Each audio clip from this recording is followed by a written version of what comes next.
Olá, vamos dar início aqui a mais uma pergunta do compêndio do Catecismo da Igreja Católica. Na aula passada nós respondemos quais as primeiras etapas da revelação de Deus. E nós vimos aí desde Adão e Eva até a aliança que Deus fez com Noé, o interesse de Deus de reconquistar o amor do homem, né? Que o homem voltasse a viver naquela unidade desejada por Deus. E hoje vamos responder a oitava pergunta que está no compêndio. Quais as etapas sucessivas da revelação de Deus? Dois personagens importantes dessa pergunta é Abraão e depois Moisés. Vou começar então dando uma pequena explicação de quem era Abraão, né, do que Abraão fez, certo? Abraão, como nós vemos aí desde a catequese, é o pai de todas as nações, né? Abraão, o pai da fé, que dizem, né? Então, aos 75 anos, Deus mandou que Abrão, né, até então, saísse da terra onde ele vivia, saísse do comodismo dele, da terra de Harã, e prometeu a Abraão que ele seria o pai de todas as nações, e prometeu dar a ele uma descendência, certo? No capítulo 13, os versículos 14 e seguintes, Abraão já está morando em Canaã. E Deus chama Abraão e promete que ele dará aquela terra para Abraão.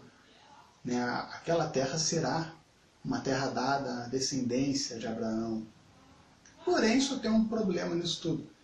Sarai, que depois se chamou Sara, Sarai é estéril, Sarai não pode ter filho, certo? Então, como ter uma descendência se essa mulher dele não pode ter filho?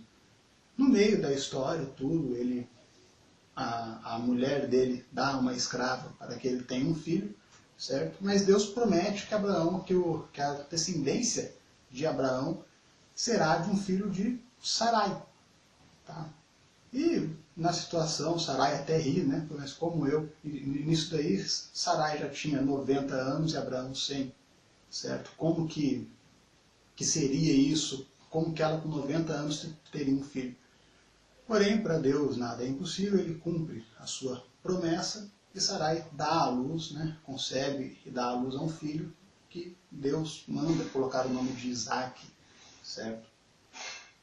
O tempo passa e Deus ele quer provar a fé de Abraão, ele quer provar a fidelidade de Abraão.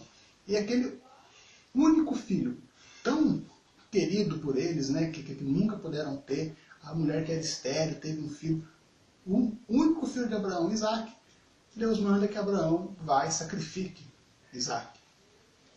Certo? Nós vemos isso na Bíblia, se ninguém nunca leu, por favor, leiam a Bíblia, né? É muito importante isso. Então Deus pede que Abraão sacrifique Isaac. Abraão, muito obediente, pega o seu único filho, leva até o monte.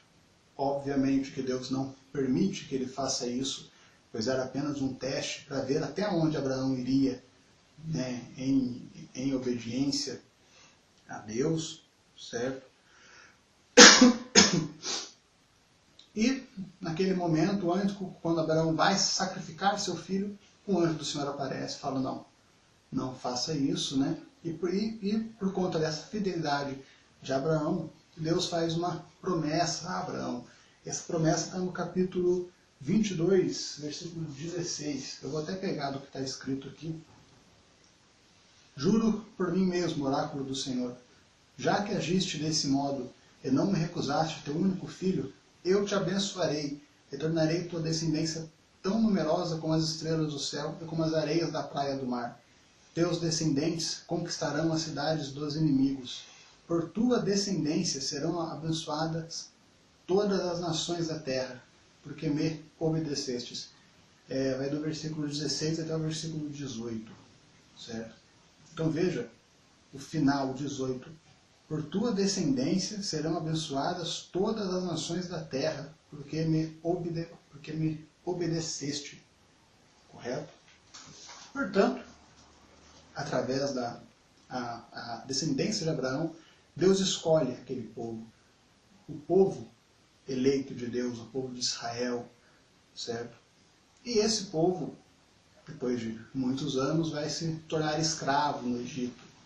Aliás, a escravidão no Egito, o povo ser escravo, já estava previsto. Deus já avisou Abraão no capítulo 15. Não vou lembrar agora o versículo que está lá, mas Deus falou que a descendência de Abraão seria numerosa e tudo mais, e que o povo se tornaria escravo, certo? Mas Deus, né, o libertaria, o salvaria, correto? E esse povo que está escravo no Egito, Deus manda Moisés, para que Moisés vá e liberte o seu povo. E depois disso tudo faz a aliança com Moisés no Sinai, certo? Então veja todo o caminho que Deus faz. Levanta Abraão, promete a descendência de Abraão, escolhe esse povo para ele, abençoa esse povo por conta da obediência de Abraão, da fé de Abraão, certo? E quando esse povo está escravizado, liberta através de Moisés. Tá? E durante toda a história, Deus vai levantar pessoas, Deus levanta profetas, mensageiros, pessoas que vão anunciar, né, uma salvação, um reino que virá, um reino perfeito, certo? Até no fim da pergunta, da resposta que está no compêndio, tem um final e com ela eu encerro, porque não vejo nada mais completo para dizer, resumido, do que está lá, certo? Então, no final da resposta, está dizendo: os profetas anunciam uma redenção radical do povo, uma salvação que incluirá todas as nações numa aliança nova e eterna, que será gravada nos corações. Do povo de Israel, da descendência do rei Davi, nascerá o Messias, Jesus. Então veja, por conta da obediência do povo eleito e dessa descendência que veio o próprio Cristo, que veio Jesus. Que Deus abençoe.